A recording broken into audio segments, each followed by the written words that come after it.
கையை காட்டி சொல்லுங்க எந்த சின்னம். உதயசூரியன் சின்னத்துல மிகப்பெரிய வெற்றியை கொடுக்கணும். போன சட்டமன்ற தேர்தலுக்கு வந்து கேட்டேன், ஆனா போன மாட்டு ஏமாத்திட்டீங்க, வெற்றி வாய்ப்பை இழந்துட்டோம். இந்த முறை குறைஞ்சது 50,000 வாக்கு வித்தியாசத்துல அண்ணன் தோப்பு வெங்கடாச்சலம் அவர்களை, வெயிலா இருக்கு கொஞ்ச நேரம் ஒரு 5 நிமிஷம், அண்ணன் தோப்பு வெங்கடாச்சலம் அவர்களை குறைஞ்சது 50,000 வாக்கு வித்தியாசத்துல ஜெயிக்க வச்சு நீங்க சட்டமன்றத்துக்கு அனுப்பணும். கோவை மாவட்டத்தை முடிச்சுட்டு நேற்று இரவு முழுக்க கோவை மாவட்டத்தில் பிரச்சாரத்தை முடிச்சுட்டு இப்பதான் ஈரோட்டுக்குள்ள நுழையிறேன். இந்த ஈரோட்டு மாவட்டத்துக்குள்ள நுழையும் போதே ஒரு தனி தெம்பும் தனி வீரமும் வந்துடும். அதுக்கு என்ன காரணம்னு உங்களுக்கு தெரியும். ஈரோட்டு சிங்கம் தந்தை பெரியாருடைய மண் இந்த ஈரோடு மண். நம்முடைய திராவிட இயக்கத்துடைய தாய் வீடு அப்படின்னா அது இந்த ஈரோடு மாவட்டம் தான். ஒட்ட தமிழ்நாட்டிலே அரசியல் பாதை போட்டு கொடுத்த மண் இந்த திராவிட மண், ஈரோட்டு மண். தமிழ்நாட்டுடைய உரிமைகளை காக்க ஒட்டுமொத்த ஈரோடு மாவட்ட மக்களும் இன்னைக்கு ஒரே அணியா தண்டிருக்கிறத பார்க்கும்போது இந்த ஈரோடு மாவட்டத்திற்கு அனைத்து தொகுதியிலையும் நம்முடைய மதச்சார்பற்ற முற்போக்கு கூட்டணி வெற்றி பெற போகுது. நம்முடைய தலைவர் தான் மீண்டும் அமைச்சரா வரப்போறாரு, அது உறுதியா உங்களுக்கு தெரியும்ல. அதற்கு மேலும் வலு சேர்க்கிற விதமாக வாக்கு வித்தியாசத்துல தோப்பு வெங்கடாச்சலம் அவர்களை உதயசூரியன் சின்னத்துல வாக்களிச்சு நீங்க வெற்றி பெற வைக்கணும். அண்ணன் வெங்கடாச்சலம் அவர்களை நான் உங்ககிட்ட அறிமுகப்படுத்த வேண்டிய அவசியம் இல்லை, எல்லாருக்குமே அறிமுகமானவர் தான்.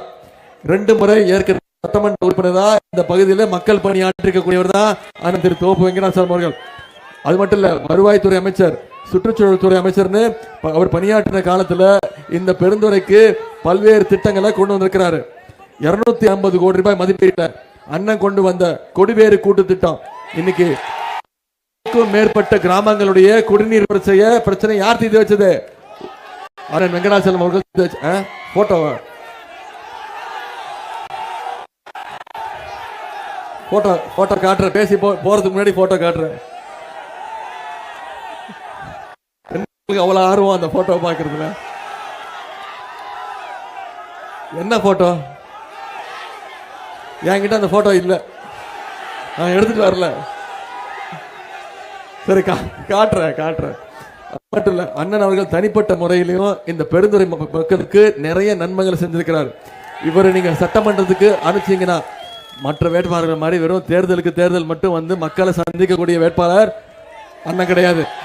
வருடம் முழுக்க நாள் முழுக்க மக்களோட மக்களா இருந்து உங்களுடைய ஒவ்வொரு சுகதுக்க நிகழ்ச்சியிலும் கலந்து கொண்டு உங்களுடைய குடும்பத்துல ஒருத்தரா இருக்கக்கூடியவர் தான் அண்ணன் திரு வெங்கடாச்சலம் அவர்கள். உங்களுக்கு தெரியும்ல, அதனாலதான் அந்த உரிமையோட உங்ககிட்ட கேட்கிறேன்.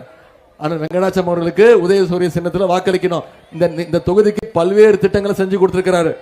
பெருந்துறை சிப்காட்ல 40 கோடி ரூபாய் மதிப்பீட்டில் கழிவுநீர் சுத்திகரிப்பு மற்றும் சுற்றுச்சூழல் பாதுகாப்புக்காக காமன் ட்ரீட்மெண்ட் பிளான்ட் அமைக்கும் பணி நடைபெற்று வருது.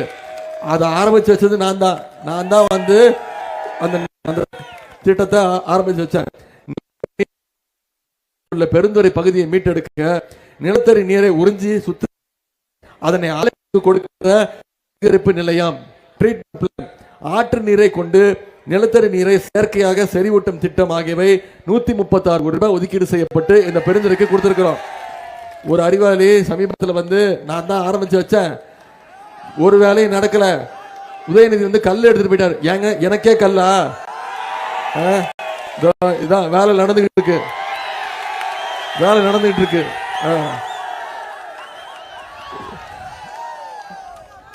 இன்னும் 10 மாதங்கள்ல இந்த வேலை முடிஞ்சு இந்த திட்டம் செயல்பாட்டுக்கு வரும். அப்படி வரலன்னா என்ன கேட்க, நான் பொறுப்பெடுத்துக்கிறேன். ஏன்னா இந்த திட்டத்தை துவக்கி வச்சது நான் தான். முதலமைச்சர் போய் பேசி நானும் வெங்கடாச்சலம் அவர்களும் உங்களுடைய அமைச்சர் அவர்களும் நம்முடைய முதலமைச்சர் போய் இதுக்காக நிதி ஒதுக்கீடு செய்யப்பட்டு இந்த பெருந்துறையை காப்பாற்றணும், சுத்தமான குடிநீர் வழங்கணும்னு இந்த திட்டத்தை கொண்டு வந்தது நம்முடைய திராவிட மாடல் அரசு தான்.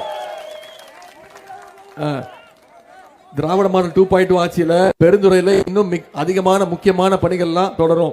சுமார் 500 கோடி ரூபாய் மதிப்பீட்டில் சென்னிமலை கூட்டு குடிநீர் திட்டம், 250 கோடி ரூபாய் மதிப்பீட்டில் பெருந்துறை கூட்டு குடிநீர் திட்டம், நொய்யல் ஆற்றங்கரை மேம்பாடு மற்றும் தடுப்பணைகள் அமைப்பதற்கு 102 கோடி ரூபாய் திட்ட மதிப்பீடு, 29 கோடி ரூபாய் மதிப்பீட்டில் ஊத்துக்குழியில ஒரு வார சந்தை, வேப்பிலி விற்பனை கூடத்தில் ஒரு கோல்டு ஸ்டோரேஜ் குடவுன், குளிர்பதன கிடங்கு, 61 லட்சம் ரூபாய் மதிப்பீட்டில் சுப்பிரமணிய சாமி திருக்கோயில புதிய ஷாப்பிங் காம்ப்ளெக்ஸ் கட்டி கொடுத்துக்கிறோம். 5 கோடி ரூபாய் மதிப்பீட்டில் 32 வீடு புதிய காவலர் குடியிருப்பு கட்டி கொடுத்திருக்கிறோம். தம்பிகளை ஐயன் சுவாமி திருக்கோவில்ல 1 கோடி ரூபாய் மதிப்பீட்டில் புதிய அன்னதான கட்டிடம். குன்னத்தூர் பேரூராட்சி புதிய பஸ் ஸ்டாண்ட் அறிவிக்கப்பட்டு நிதி ஒதுக்கீடு செய்யப்பட்டிருக்கு. இதெல்லாம் வெறும் எடுத்துக்காட்டு தான். இந்த பெருந்துறைக்கு என்னென்ன பண்ணிருக்கோங்கிறத வெறும் எடுத்துக்காட்டு தான். இது மாதிரி தமிழ்நாடு முழுக்க நம்முடைய முதலமைச்சர் அவர்கள் என்னென்ன திட்டங்கள் சொன்னாரோ அதையெல்லாம் செஞ்சு காட்டியிருக்கிறோம். உதாரணத்திற்கு நம்முடைய முதலமைச்சர் அவர்கள் முதலமைச்சராக பொறுப்பேற்று அவர் போட்ட முதல் கையெழுத்து மகளிருக்கான விடியல் பயண திட்டம். ஞாபகம் இருக்கா? போன சட்டமன்ற தேர்தலில் நம்முடைய முதலமைச்சர் சொன்ன வாக்குறுதி செஞ்சு கொடுத்தமா இல்லையா? இன்னைக்கு ஒவ்வொரு மகளிரும் மாசம் 900 ரூபாய் இந்த விடியல் பயண திட்டம் மகளிருக்கு கட்டணம் இல்லா பேருந்து திட்டத்தின் மூலம் சேமிக்கிறாங்க. அரசு பள்ளிகளை படிக்கிற குழந்தைங்க பசியோட படிக்க கூடாதுன்னு இன்னைக்கு 1ஆம் வகுப்புல இருந்து 5ஆம் வகுப்பு வரைக்கும் முதலமைச்சர் காலை உணவு திட்டம். பசங்க கல்லூரிக்கு போய் படிக்கணும்னு கல்வி ஊக்கத்தொகை அரசு பள்ளியில படிச்சு எந்த கல்லூரிக்கு போய் சேர்ந்தாலும் தனியார் கல்லூரியாக இருந்தாலும் அவங்க ஒவ்வொருத்தருக்கும் மாசம் 1000 ரூபாய் கல்வி ஊக்கத்தொகை முதலமைச்சர் வழங்கியிருக்கிறார். இப்போ 2 மாசத்துக்கு முன்னாடி அனைத்து கல்லூரி மாணவ மாணவிகளுக்கும் 10 லட்சம் லேப்டாப்களை அறிவிச்சு ஒரே மாசத்துல கொடுத்து முடிச்சோம். இப்படி பல திட்டங்களை செஞ்சு முடிச்சிருக்கோம். இன்னொரு முக்கியமான திட்டம் உங்களுக்கு தெரியும், உரிமை தொகை. கலைஞர் மகளிர் உரிமை தொகை போன சட்டமன்ற தேர்தலில் நாம சொன்ன வாக்குறுதி செஞ்சு கொடுத்தோமா இல்லையாமா? மாசம் 1000 ரூபாய் 1,31,00,000 மகளிருக்கு நம்முடைய முதலமைச்சர் அவர்கள் உரிமை தொகையா கொடுத்துட்டு இருக்கிறார். அதை நிப்பாட்டுறதுக்கு முயற்சி பண்ணாங்கம்மா. அதிமுகவும் பாஜகவும் சேர்ந்து தேர்தலை காரணம் காட்டி இந்த உரிமை தொகை திட்டத்தை நிப்பாட்டுறதுக்கு நீதிமன்றத்துக்கு போனாங்க. நம்முடைய முதலமைச்சர் தலைவர் என்ன பண்ணாரு? நான் 1000 ரூபாய் கொடுக்கறத நிப்பாட்ட முயற்சி பண்றீங்களா, நான் 5000 ரூபாய் கொடுப்பேன் பாப்போம் அப்படின்னு சொல்லி பிப்ரவரி மாசம், மார்ச் மாசம், ஏப்ரல் மாசம் 3 மாசத்துக்கு சேர்த்து 3000, கோடைக்கால சிறப்பு நிதி 2000ன்னு 5000 ரூபாய் முதலமைச்சர் கொடுத்தாரா இல்லையா? முதலமைச்சர் காலையில 6 மணிக்கு பேங்க்ல பணத்தை போட்டாரு. மகளிர் என்ன பண்ணீங்க? பேங்க் திறக்கிறதுக்கு முன்னாடி போய் 9 மணிக்கெல்லாம் பணத்தை எடுத்துட்டீங்க. ஏன்னா உங்களுக்கு பயம், மோடி அரசு பிஜேபி அரசு பேங்க்ல மினிமம் பேலன்ஸ் இல்லைன்னு சொல்லி உரிமை தொகையில கையை வச்சிருவாங்கன்னு ஷார்ப்பா போய் பணத்தை எடுத்துட்டீங்க. அதே மாதிரி ஷார்ப்பா 23ஆம் தேதி வாக்குச்சாவடிக்கு போய் வாக்குப்பெட்டியில 3வது இடம் 3வது பேர் அண்ணன் தோப்பு வெங்கடாச்சலம் பேர் இருக்கும். அதுக்கு பக்கத்துல உதயசூரியன் சின்னம் இருக்கும். அதுல வாக்களிச்சு வாக்கு பெட்டியில 3வது இடம், வாக்கு எண்ணிக்கையின் போது முதல் இடத்துல அண்ணன் தோப்பு வெங்கடாச்சலம் பேர் வரணும். உதயசூரியன் மீண்டும் பெருந்துறையில ஜெயிச்சாச்சுங்கிற வெற்றி செய்தி வரணும். செஞ்சு காட்டுவீங்களா? அதே மாதிரி என்னென்ன வாக்குறுதி கொடுத்திருக்கிறோம், முக்கியமான வாக்குறுதி மட்டும் சொல்ல விரும்புறேன். மகளிர் உரிமை தொகை ஆட்சி அமைஞ்சோன்னு 1000 ரூபாங்கிறத 2000 ரூபாய் உயர்த்தி தருவோம்னு முதலமைச்சர் வாக்குறுதி கொடுத்திருக்கிறாரு. முதலமைச்சர் காலை உணவு திட்டம் 5ஆம் வகுப்பு வரைக்கும் இல்ல 8ஆம் வகுப்பு வரைக்கும் உயர்த்தப்படும் சொல்லியாச்சு. கல்வி ஊக்கத்தொகை 1000 ரூபாய் கிடையாது 1500 ரூபாய் உயர்த்தப்படும் நம்முடைய முதலமைச்சர் வாக்குறுதி கொடுத்திருக்கிறார். அடுத்த 5 வருஷத்துல அனைத்து கல்லூரி மாணவ மாணவிகளுக்கும் 35 லட்சம் லேப்டாப்கள் கொடுக்கப்படும் வாக்குறுதி கொடுத்திருக்கிறோம். அடுத்த 5 வருஷத்துல 10 லட்சம் கலைஞர் கனவு இல்லம் கட்டப்பட்டு யாருக்கெல்லாம் வீடு இல்லையோ அத்தனை பேருக்கும் வீடு கொடுக்கப்படும் சொல்லிட்டோம். ஓஏபி முதியோர் உதவித்தொகை 1200 ரூபாய் இப்ப கொடுத்துட்டு இருக்கிறோம். அதை உயர்த்தி 2000 ரூபாய் கொடுக்கப்படும் முதலமைச்சர் வாக்குறுதி கொடுத்துட்டாங்க. இன்னொன்னு முக்கியமானது, அது உங்களுக்கு எல்லாம் ஏற்கனவே தெரியும். வீட்டுல எல்லாம் பேசி முடிவு பண்ணிட்டீங்களா என்ன வாங்க போறோன்னு? ஆட்சி அமைஞ்சோன்னு நம்முடைய முதலமைச்சர் அவர்கள் அனைத்து மகளிருடைய கைகளையும் 8000 ரூபாய் நம்முடைய முதலமைச்சர் அவங்க கைகளை ஒப்படைச்சிருவார். வீட்டுக்கு என்ன தேவைங்கிறத மகளிர் அவங்களே முடிவு பண்ணி யோசிச்சு அவங்களே என்ன மின்சாதன பொருட்கள் தேவையோ அது அவங்களே வாங்கிக்கலான்னு முதலமைச்சர் வாக்குறுதி கொடுத்திருக்கிறார். இதெல்லாம் செஞ்சு கொடுப்போம்னா நம்முடைய திராவிட மாடல் 2.0 ஆட்சி அமையணும். அதுக்கு பெருந்துறையில சரி காட்டுறேன்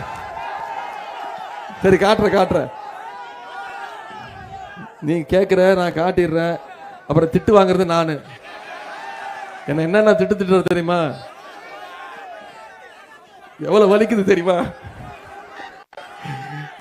இப்போ இவ்வளவு திட்டங்கள் சொன்னேன்ல, நம்ம 5 வருஷம் இவ்வளவு பண்ணிருக்கோம்னு சொன்னேன்ல, ஆட்சிக்கு வந்தா இவ்வளவு பண்ணுவோம்னு சொல்லியிருக்கேன்ல. வேற பரவாயில்லம்மா, இன்னும் இருக்கு என்கிட்ட தான். நன்றிம்மா. இவ்வளவு திட்டங்கள் பண்ணுவோம்னு சொல்லியிருக்கிறோம். ஆட்சிக்கு வந்தா இவ்வளவு திட்டங்கள் செஞ்சு கொடுப்போம்னு சொல்லியிருக்கோமே. நான் கேட்கிறேன், ஒன்றிய பாஜக அரசு மோடி அரசு நமக்கு எதுக்காவது துணை நின்று இருக்காங்களா? தமிழ்நாட்டுக்குன்னு திட்டங்கள் கொடுக்கறாங்களா? கிடையாது. நமக்கான வரவேண்டிய நிதியும் கொடுக்கறது இல்ல. கல்வி நிதி நிப்பாட்டி வச்சிருக்காங்க. மும்மொழி கொள்கையை ஏத்துக்கிட்டாதான் ஒன்றிய அரசு கல்வி நிதியை கொடுக்கும்னு சொல்றாங்க. மும்மொழி கொள்கைனா என்ன? மீண்டும் தமிழ்நாட்டுக்குள்ள ஹிந்தி திணிப்பை கொண்டு வரதுக்கான முயற்சியை ஒன்றிய பாஜக அரசு எடுத்தது. தமிழ்நாட்டுக்கு எந்த திட்டமும் இல்லை. போன பட்ஜெட்ல ஒன்றிய அரசோட பட்ஜெட்ல தமிழ்நாட்டுக்குன்னு எந்த திட்டமும் இல்லை. தமிழ்நாடுங்கிற பேரே இல்லை பட்ஜெட்ல. இப்படி தமிழ்நாட்டை தொடர்ந்து பழி வாங்குற ஒன்றிய பாஜக அரச, அதோட அடிமை கூட்டத்தை இந்த முறை நம்ம பழி வாங்கணுமா வேணாமா? நேத்து நீங்க தொலைக்காட்சியெல்லாம் பார்த்திருப்பீங்க. டீலிமிட்டேஷன் தொகுதி மறு வரையறை கொண்டு வந்தாங்க. ஆனா அது தோக்கடிச்சிட்டோம். நம்முடைய தலைவர் தான் முதல் குரல் எழுப்பினாரு. போன வருஷம் நம்முடைய தலைவர் சொன்னார், எல்லா முதலமைச்சரையும் வர வச்சு, எல்லா தலைவரையும் வர வச்சு இந்த டீலிமிட்டேஷனை தமிழ்நாடு ஒத்துக்காதுன்னு சொன்னோம். நாடாளுமன்ற உறுப்பினர் எண்ணிக்கையை குறைப்பதற்கான முயற்சி. ஏன்? மக்கள் கட்டுப்பாடு நம்ம சரியா பண்ணதுனால தமிழ்நாட்டை தண்டிக்குது ஒன்றிய அரசு. இப்படி நாம ஒவ்வொருத்துக்கும் நம்முடைய மாநில உரிமைகள் படிப்போம் போதெல்லாம் நம்முடைய முதலமைச்சர் தான் குரல் கொடுக்கிறாரு.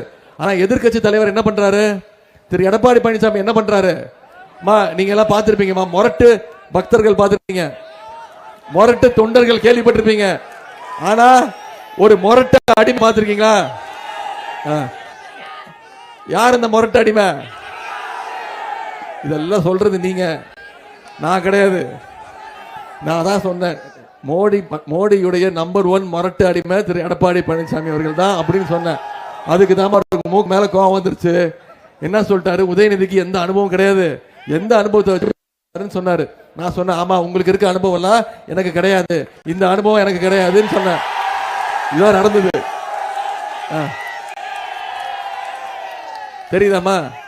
ஒருத்தர் அழகா படுத்திருக்காரு பாரு, கார்பெட் நினைச்சுக்க போறீங்க. இப்படிதான் ஒரு முதலமைச்சர் ஆனாரு. யார் காலையும் போய் விழுந்து பொறுப்பு வாங்கி பதவி வாங்குற அனுபவம் எனக்கு கிடையாது. யாருக்கும் பயப்படுற, குறிப்பா சங்கி கூட்டத்துக்கிட்ட பயப்படுற அனுபவம் எனக்கு கிடையாதுன்னு. இப்ப என்ன சொல்லிட்டாரு? ஆமா நான் காலில் விழுந்தது உண்மைதான், என்ன முதலமைச்சர் ஆக்கினாங்க, போய் காலில் விழுந்தேன் அப்படின்ட்டாரு. நான் சொல்றேன், காலில் விழுந்தது தப்பு இல்ல, விழுந்த காலை உடனே வாரி விட்டாருங்கல்ல, அதை தான் தப்பு சொன்னேன். இப்ப நம்முடைய தலைவர் மீண்டும் மீண்டும் சொல்றார், இந்த தேர்தல் சட்டமன்ற தேர்தல் டெல்லி அணி வெர்சஸ் தமிழ்நாடு அணி. டெல்லி அணியை நாம தோக்கடிக்கணும், தமிழ்நாடு அணி நாம ஜெயிச்சு காட்டணும். செஞ்சு காட்டுவோமா? உங்களுக்கு எல்லாம் இன்னொன்னு தெரியுமா? நான் ஜெயிச்சாச்சா? ரிசல்ட் வந்துருச்சா? 23ஆம் தேதி தேர்தல். நீங்க அத்தனை பேரும் பவானி தொகுதியில் போட்டி இருக்கக்கூடிய நம்முடைய வெற்றி வேட்பாளர் திரு KS சேகர் அவர்களுக்கு வாக்களிச்சு, உதயசூரிய சின்னத்தில் வாக்களிச்சு வெற்றி பெற வைக்கணும். இந்த 2 தொகுதியோட வெற்றி மிக மிக முக்கியம். செஞ்சு கொடுப்பீங்களா? உதயநிதி வந்தாரு, பேசினாரு, போட்டோ காட்டினாரு, திட்டங்களை பத்தி சொன்னாரு, வாக்குறுதி கொடுத்தாரு. கலைஞ்சு போயிட்டோம், அப்படி கலைஞ்சு போயிடக்கூடாது. நம்ம கையில இன்னும் 5 நாட்கள் இருக்கு. இன்னைக்கு 18ஆம் தேதி, 23ஆம் தேதி தேர்தல். நீங்க அத்தனை பேரும், இங்க வந்திருக்கக்கூடிய அத்தனை பேரும் உதயசூரிய சின்னத்துல வாக்களிக்கணும்னு முடிவு பண்ணிட்டீங்களா? நீங்க ஒவ்வொருத்தரும் முடிவு பண்ணிட்டீங்களா? நான் உங்ககிட்ட கேட்டுக்கொள்வதெல்லாம், உங்க ஒவ்வொரு வாக்கும் 5 வாக்கா 10 வாக்கா பெருகணும். அடுத்த 5 நாட்களுக்கு நீங்க யாரை பார்த்தாலும் ஒவ்வொரு வீடா போங்க, உங்க தெருவில் இருக்கக்கூடிய ஒவ்வொரு வீடா போங்க, ஒவ்வொரு வாக்காளரையும் சந்திங்க. யாரை சந்திச்சாலும் பிரச்சாரம் பண்ணுங்க. ஏன் திமுக மீண்டும் ஆட்சிக்கு வரணும்? ஏன் நம்முடைய அண்ணன் தோப்பு வெங்கடாச்சலம் அவர்கள் வெற்றி பெறணும்? ஏன் நம்முடைய KS சேகர் அவர்கள் வெற்றி பெறணும்? ஏன் உதயசூரிய சின்னத்துக்கு வாக்களிக்கணும்? என்னென்ன திட்டங்கள் கொண்டு வந்திருக்கிறோம், என்னென்ன வாக்குறுதிகள் கொடுத்திருக்கிறோம், ஜெயிச்சா என்ன பண்ணுவார் முதலமைச்சர்?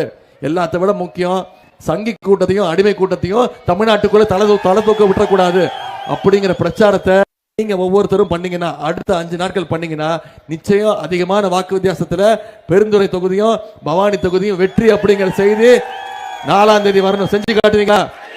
உங்களை எல்லாம் அன்போடு கேட்கிறேன், பண்போடு கேட்கிறேன், பாசத்தோடு கேட்கிறேன், உரிமையோடு கேட்கிறேன், உங்க வீட்டு பிள்ளையாக இருந்து கேட்கிறேன், தலைவருடைய மகனாக இருந்து கேட்கிறேன், இன்னும் பெருமையா பூரிப்பா சொல்லணும்னா டாக்டர் கலைஞருடைய பேரனாக இருந்து கேட்கிறேன். உதயசூரிய சின்னத்துல வாக்களிச்சு அண்ணன் வெங்கடாச்சலம், தோப்பு வெங்கடாச்சலம் அவர்களையும் திரு சேகர் அவர்களையும் அதிகமான வாக்கு வித்தியாசத்துல பெருந்துறையிலையும் பவானியிலையும் ஜெயிக்க வச்சு வெற்றிங்கிற செய்தி உறுதி செய்யுங்க. உங்களுடைய அன்புக்கும் வரவேற்புக்கும் நன்றி நன்றி நன்றி.